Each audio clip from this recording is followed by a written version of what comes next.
Hey there, paper geeks and glitter nerds, it's another crazy geek crafter. You know that feeling when you go to a party with an envelope with money in it and it just feels like a little bit too easy?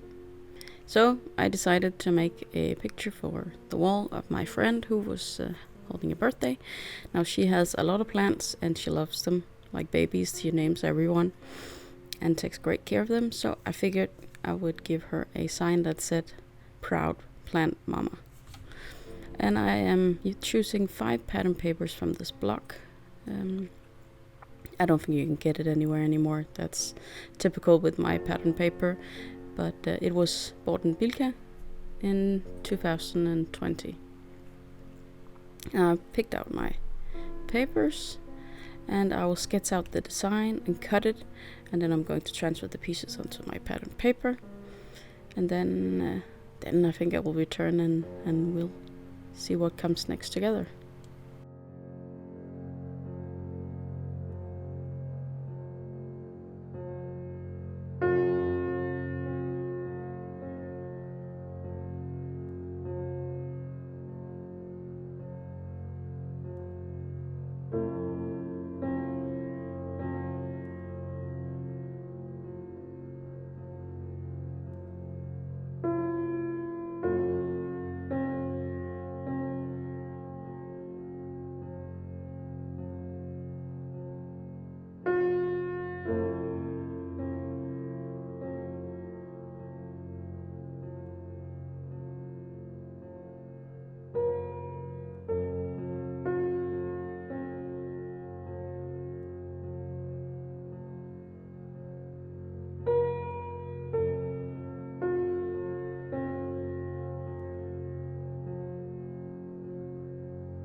I have chosen a white background. It's the same white paper I'm using throughout this entire project from Gummiapan.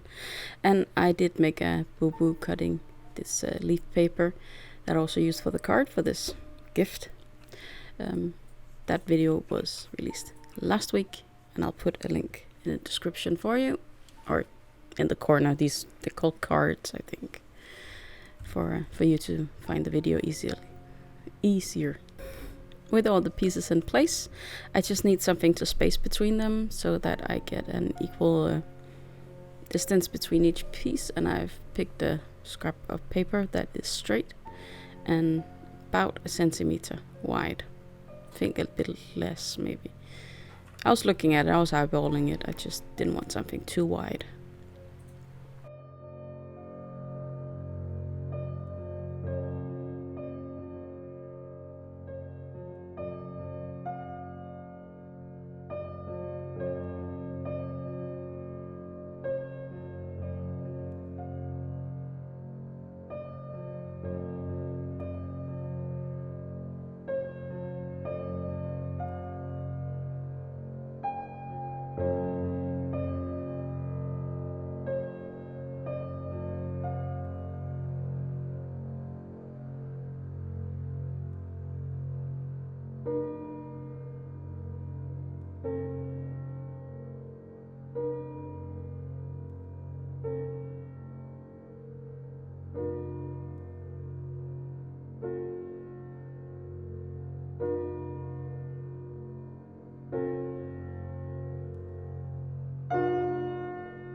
Next step, now that I have the background, is the frame, and that is going to take a little bit of thinking, a little bit of calculating, and a lot of memory, which I don't have.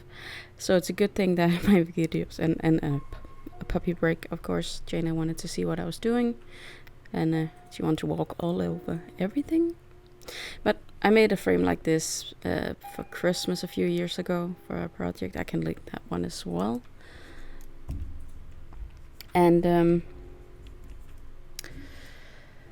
I was just drawing out here how I remember I did it. I'm going to rewatch the video, and then I'm going to make a mistake anyway. But this is how I remember it, that I did on the first frame. I did 1 centimeter, 1 centimeter, 1 centimeter, 1 centimeter, and then a tab of gluing to make this tube, square tube. This time I'm doing 2 centimeters, 1 centimeter, 2 centimeters, 1 centimeter, and a gluing tab. This is to get more depth in my frame, and I was hoping it was gonna look good, and it did. So I might use this one more than the narrower frame. I like the depth it gives, and I just had to think about where I wanted the lower piece of the frame. They need to slot together all 4 parts, and I want what looks like mitered edges or corners. So I was just making sure I was doing that right, comparing with my drawing over here. Yeah.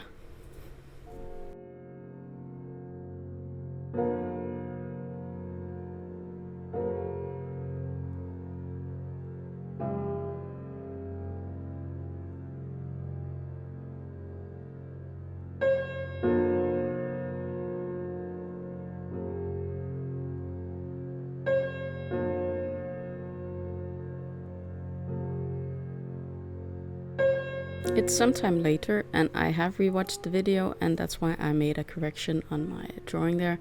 I do like to score my cardstock from both sides when I'm folding these tubes. I find that this cracks pretty easily, and this helps it to better fold. But I'm making a stick. I should have kept to the sketch I made earlier, where it was down on the 1, and then over on 2, and up on one instead of cutting all the way over. But I made it work.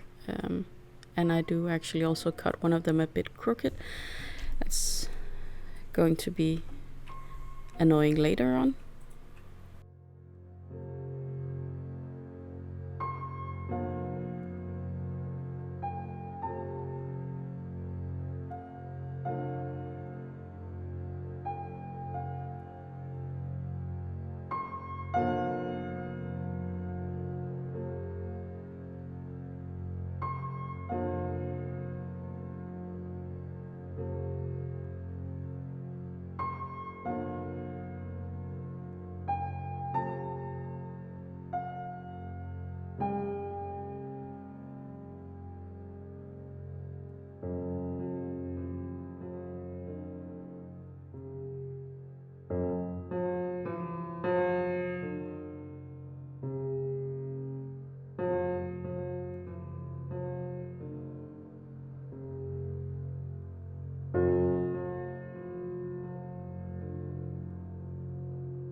If you know me at all, dry fitting is part of my process when making things like this. And as you see here, when now I have two sides, you're beginning to get an idea of the frame I'm making. And here's a cautionary tale. Careful when you do this on a live edge, because I cut myself. And since I'm working with white, I needed a band-aid white away, because otherwise I would get blood on everything. I managed to get a tiny smear on the one that cut me, but it wasn't so bad that I had to start over and make a new one, at least. Yeah, I just had to check my finger constantly. I'm not good at using the Bonefolder for these kinds of things, but as you see here, with the slanted corners, and at this point I just need to see it finished, so I'm just going to use some tape to hold it together. Also because I have to figure out a solution for the top corner. Where did it go? One of the corners I cut it wrong a little bit, so it's a bit crooked. I have to find a way for it to show less. Let's just leave it at that. This is my work in progress. For the solution, after thinking about it, I decided to put hinges on the most outside edge. I think that's the easiest way to say it. And I was just making some calculations on how big I needed it to be on the side there. So here I'm cutting a 2-piece by whatever's left on this cardstock, 2 centimeters high, and it fit perfectly inside. So I'm going to glue it to the straight side first. And then when I glue the corner together, I'll put glue on the tab and on the tiny bit of corner I have on the straight side. Just cutting the others and putting them in before I finish the wreath, I think. The wreath. The frame. Sorry, I have my Wednesday wreath on the brain sometimes. It is coming along though. The wreath, that is. I work on it on my couch when I have the space, because sometimes there be puppy in the way, and otherwise I work on it on Wednesdays for my lives.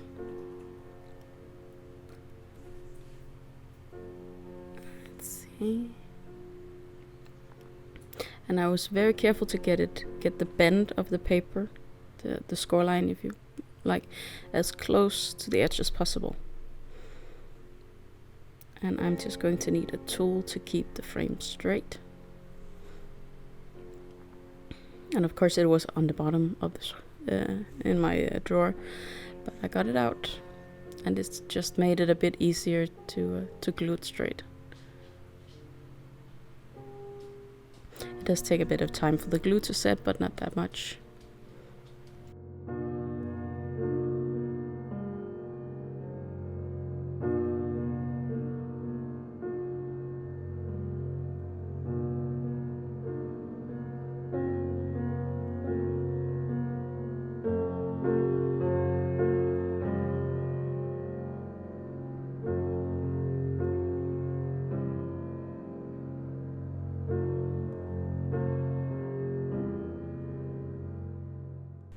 With the frame done, I can assemble my piece here. Then it just needs all the decorations and the text. I'm going to use both red tape and liquid glue. This is something I prefer when I am working with a piece that needs to last for years.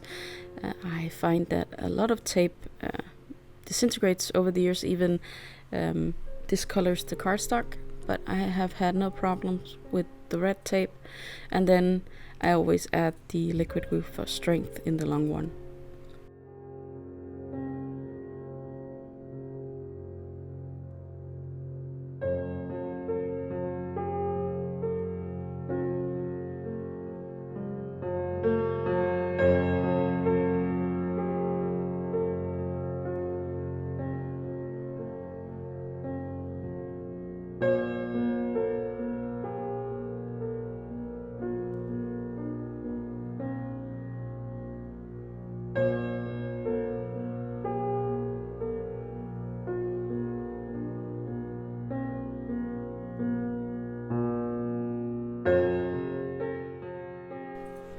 I was hoping to avoid anything sticking out by standing the frame up when I glued the two pieces together, but I did have a little bit of overhang at the bottom here, so I'm going to cut it off with a knife and a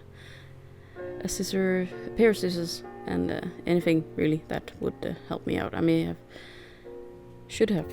I should have, that's the way it's to say it, should have used some sanding paper to just get a nice edge, but I think it was okay. Now for decorations, I was using two SVG files. These were free when I acquired them.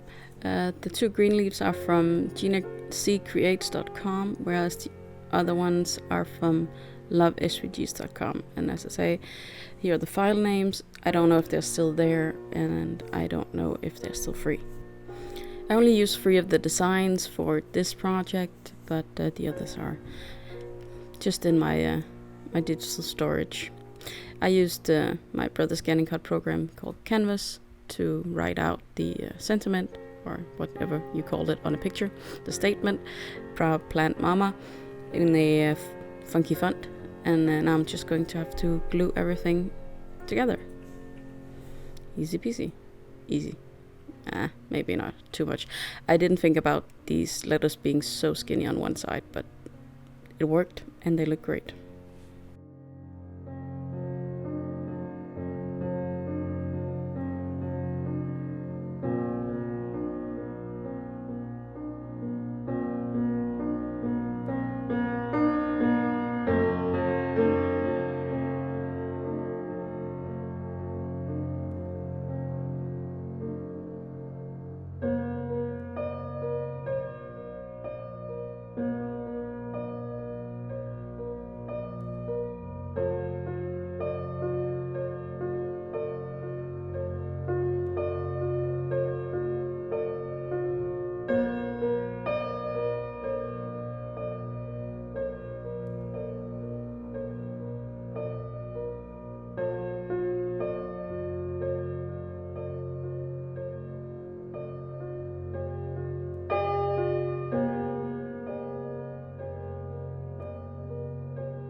to break up the monotone color on the leaves, I am going to have to whip out a distress ink. I'm just going to look through my swatches here to see which fit best with the green color of the cardstock that I pulled from my stash. I am uncertain, actually, what color would be best, but I am using forest moss, and it worked out quite nicely. I'm just using some temporary dots here to hold it all in place while I'm working on it, so I don't get ink all over my table or my fingers or something white and paper made, which is a habit of mine.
I am making some spaces for the words to lift them a bit off the background. I use paper because I don't trust foam tape for years to come. Like I said, with normal tape, I've had experiences that it goes bad over time, it discolors the paper, and I just prefer to use glue, liquid glue, and paper for these kinds of projects. I feel it's safer, and I haven't had any problems yet with doing it this way.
with the last sleeves on, I can call this project done, and I do believe the recipient liked it.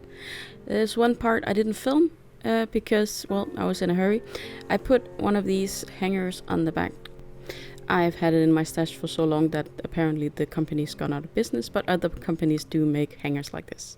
Now I hope you enjoyed this project, that you will be back next week for another one, or you could join me on Wednesday when I do a live on my channel. It will be up already if you want to tag it for so maybe YouTube will remind you that it's there. But until next week, I hope you'll be having a good day, evening, or night.